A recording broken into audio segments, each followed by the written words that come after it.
Title: The Vanishing Village. Prologue: The Lost Village. Deep in the heart of the Scottish Highlands, shrouded by thick, rolling mists and hidden among jagged peaks, lies a village that doesn't appear on any map. The air around it carries a perpetual chill, tinged with the faint scent of moss and damp earth, and the oppressive silence is broken only by the occasional distant call of an unseen crow. Shadows seem to linger longer than they should, stretching unnervingly across the rugged landscape, as if the very ground remembers something it cannot forget. The locals call it Glencairn, though no one knows if that was its real name. The village was abandoned over a century ago, its inhabitants vanishing without a trace. The few who dared to visit never returned, their fates shrouded in mystery. Legends abound about what happened to Glencairn. Some say the villagers were cursed by a witch. Others claim they were taken by the Old Ones, ancient beings that dwell in the shadows. Whatever the truth, one thing is certain. The village is a place of unspeakable evil. Chapter 1: The Expedition.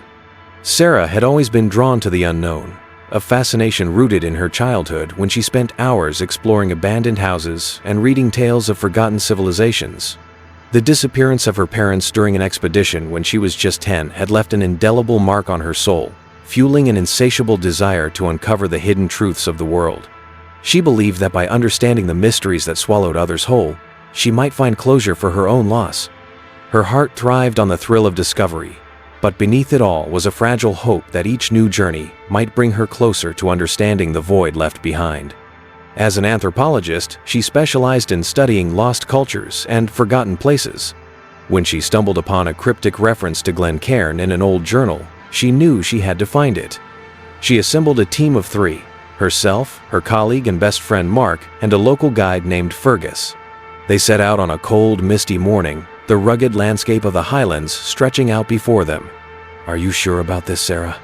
Mark asked, his voice tinged with unease. Sarah nodded, her eyes fixed on the horizon. "This could be the discovery of a lifetime. We can't turn back now." Chapter 2: The Arrival. After days of trekking through treacherous terrain, they finally found it: Glencairn. The village was eerily intact, its stone cottages and cobblestone streets frozen in time. The air was thick with an unnatural silence, broken only by the occasional caw of a crow. They set up camp in the village square, their flashlights casting long shadows on the weathered buildings. Sarah pulled out her camera, eager to document everything. "This place gives me the creeps," Fergus muttered, his eyes darting nervously. As night fell, the temperature dropped sharply. The mist thickened, enveloping the village in a ghostly shroud. The team huddled around their campfire, the flames flickering weakly against the darkness. Chapter 3: The First Night. The whispers started that night, like faint tendrils of sound slithering through the dense mist. They crept into the edges of consciousness, soft, breathy murmurs, as if the walls themselves exhaled secrets. At first, it was easy to dismiss them as the rustling of wind through the abandoned cottages. But there was an unnatural rhythm to the cadence, like a distant chant carried on a breeze that never touched the skin. The voices seemed layered, overlapping in fragmented sentences and guttural hisses, evoking an unsettling sensation that something unseen lurked just beyond the flickering campfire's reach. At first, they were faint, almost imperceptible. But as the hours passed, they grew louder, more distinct. The team couldn't make out the words, but the tone was unmistakable: angry, desperate, hungry. Sarah tried to record the whispers, but her equipment malfunctioned. The batteries drained instantly, and the audio was filled with static. Frustrated, she decided to explore the village on her own. She found herself drawn to the church, a crumbling stone structure at the edge of the village. The door creaked open as she approached, revealing a dark, cavernous interior. Inside, the air was thick with the smell of decay. The pews were covered in dust, and the altar was adorned with strange symbols. On the wall behind the altar was a message, scrawled in what looked like blood: "Leave, now." Chapter 4: The Revelation. Sarah returned to the camp, her mind racing. She told the others what she had found, but they were skeptical. "It's probably just some kids messing around," Mark said. "No," Fergus interjected. "Those symbols, they're ancient. This place isn't just abandoned, it's cursed." Sarah refused to believe it. We came here to uncover the truth. We're not leaving until we do. Chapter 5. The Shadow. That night, the whispers returned. This time, they were accompanied by footsteps, slow, deliberate footsteps, coming from the church. The team huddled together, their flashlights trained on the door. The footsteps grew louder, closer. Then, a shadow appeared in the doorway. It was tall and thin, its features twisted and grotesque.